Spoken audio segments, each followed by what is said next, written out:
magacaygu waa Maxamed Cabdullaahi Shire degan dalka Istaag Imaaraadka Carabta waxaan maantay imid shirkadda Amal Property waxaanan ka qaatay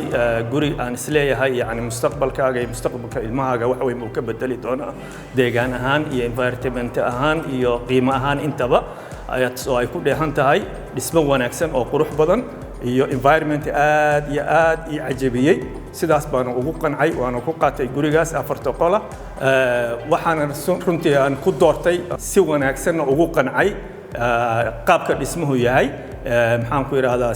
dhismayaasha guriga iyo maxaan ku yiraahdaa tayada loo sameeyay iyo environmentiga areada guryaha laga dhisay taas oo aad iyo aad ii soo jiibatay iyo oo ay ku weheliyo intaas ammaanada iyo waqtiga la ii qabtay oo guriga la igu dhameystiri doono biidhnillaahi tacaala aad iyo aad baan ugu qancay